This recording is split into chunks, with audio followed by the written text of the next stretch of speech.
I love Darce chokes, and so for a while I just spent a lot of time just trying to Darce choke all of my students from any position I could possibly get my hands onto. And majority of the time it didn't work, but we did find some sneaky Darce chokes. So today I'm going to show you 3 different ways that you can slip in a Darce choke that most people don't expect.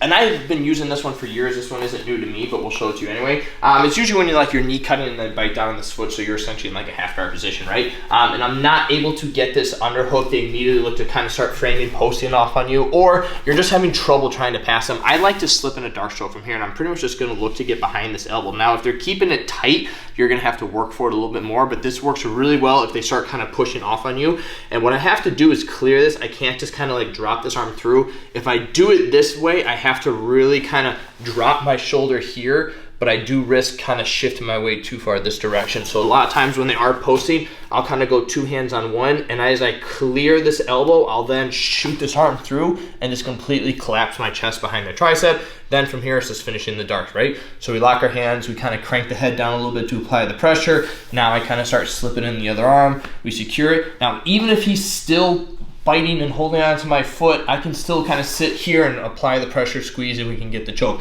Majority of the time, once you start threatening this, they'll actually let go. So I do use this actually as a pass opportunity. So if I get here and I'm able to finish the choke, awesome, you know, hip out a little bit, finish the choke from here. If he immediately kind of starts getting hands on and I start losing this, he starts kind of elevating his head a little bit, yeah. Then from here, I might just go cross face and I just take the position and I take the pass as a whole. So it is a nice option, especially in this situation where I'm guaranteed essentially to either get the pass and I can take position, or I'm gonna get the finish from the choke. The other thing too is like if we are doing this, like if he's not essentially giving you the pass, he starts resisting this and he starts kind of just going belly down and starts coming up in a turtle position, then from here we can look to immediately take the back and you have other options from there. So either way, if you're in half guard and they start framing and posting off your chest, definitely look to get behind that elbow and start hitting a Darce choke. You'll be surprised at how quickly you can get it. Now, one of the other positions that I tend to hit Darce chokes on and usually catch people off guard with this, and again, it's another one of those situations where if I don't get the choke, I usually can get the pass off this, right?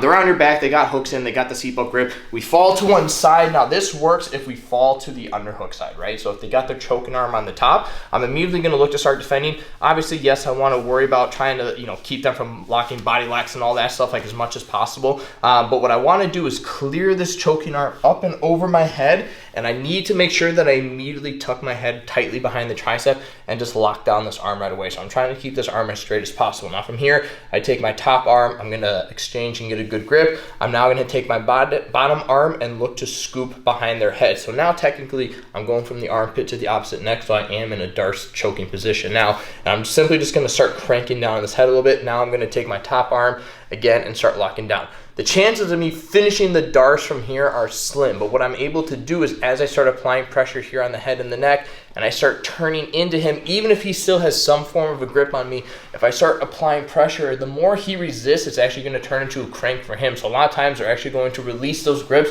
and allow me to come all the way up, which from in this case, then I can immediately look to again slip in the Darce choke. Actually, a lot of times you might end up right back in that half guard position, but at this point you still either way have the Darce choke locked in, so I can squeeze and get the finish, or again, I can start applying that pressure, work to get my grip, or get my legs free. I can finish the Darce, or once again, we can cross face immediately to take position, take them out, whatever you want. So not only do you get to escape the back off of it, but you can also potentially hit a choke. So one more time. Again, we fall down to the underhook side right away. I look to clear the choking arm up and over, keep the pressure nice and tight behind the tricep, take that bottom arm, look to grab the back of the head, immediately lock with my top hand. As we're applying this pressure, I start turning up and into him a little bit, and once I'm in a good position, now we look to kind of slip the hands through into the Darce finishing position. We squeeze, we can get the choke from there, or we utilize this pressure to escape and get our legs free, finish the Darce, or we take position from there. Now this last one is from mount, and I'm actually surprised I hit this one as often as I do. But if I get to mount position, right, normally we want to scoop the head, we want to start, you know, elevating the arms a little bit. If these guys are keeping everything nice and tight, a lot of times I'll actually just post up in the mount and just put kind of pressure on their hands. And what I'm doing is I'm kind of feeling for them to start pushing back up at their hands a little bit. And when I start noticing this pressure, for me, because I'm a righty, I'm gonna take my right leg and I'm looking to just kind of step up and over and sink my hip and fall to the side. Now what happens when you do this as a competent jiu-jitsu guy, is immediately going to start kind of turning up into you and looking to post and frame, because they're going to want to immediately look to shrimp and create space, right? I'm going to use that knowing that that's what they're going to do. And so what I'm doing is, as I step over, I'm now taking my same side hand and immediately just looking to shoot down.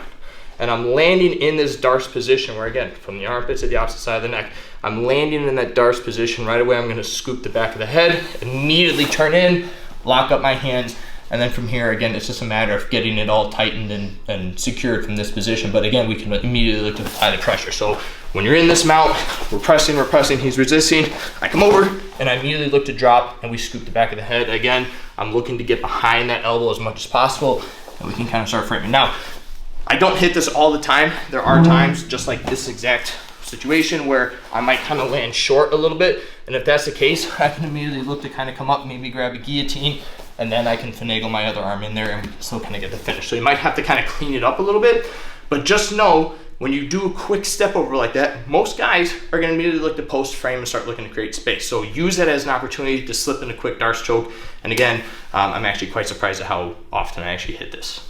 So there you have it, 3 different positions that you can just sneak in darce chokes where your opponent doesn't necessarily expect them. So you got the back, we've got the half guard, and we've got mount. So give them a shot. And again, just pick a choke or pick a move and just try to hit it from random positions and figure shit out.